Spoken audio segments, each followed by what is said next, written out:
Kabar duka datang dari Jessica Kumala Wongso. Ada apa? Masih ingat dengan kasus kopi sianida Jessica Kumala Wongso yang lolos lie detektor dan dinyatakan no deception indicated? Seperti diketahui, Jessica Kumala Wongso lolos dalam lie detektor dan no deception indicated dalam kasus kopi sianida yang menewaskan Mirna Salihin. Namun sebelum lanjut mohon tekan dulu tombol subscribe-nya agar tak ketinggalan berita menarik dan terbaru seputar selebriti terupdate dari channel ini. Jika sudah, mari kita bahas. Seperti yang diberitakan tribunnews.com, Jessica Kumala Wongso sempat menjalani tes menggunakan lie detektor dalam kasus pembunuhan Mirna.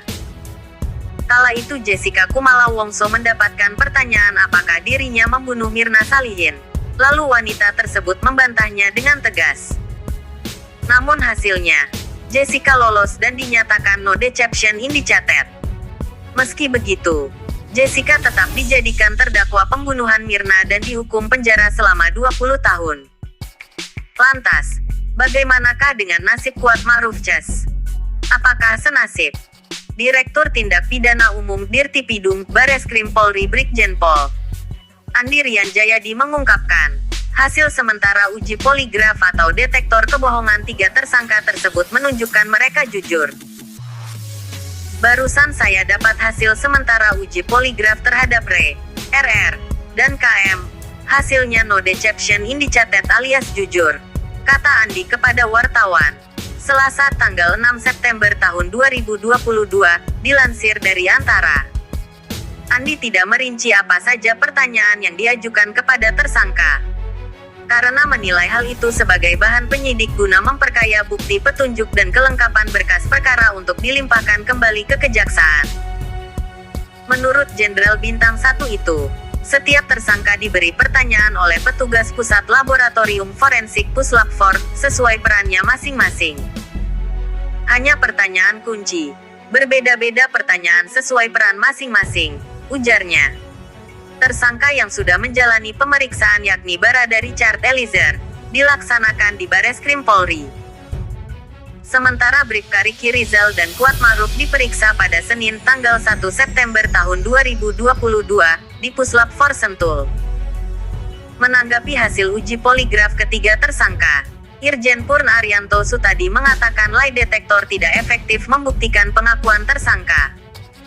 Menurut Arianto Sutadi, orang yang sudah mahir atau pandai berbohong akan dengan mudah mengelabui lie detektor.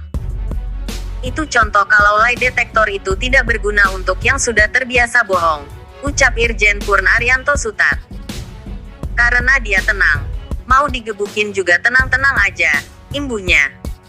Arianto Sutadi menjelaskan karena hasil lie detektor dapat dimanipulasi, maka tak akan dipakai dalam persidangan.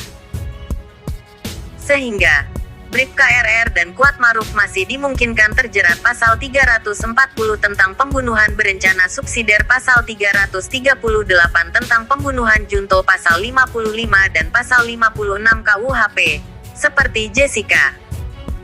Seperti diketahui, polisi sudah menetapkan 5 tersangka dalam kasus pembunuhan Brigadir J.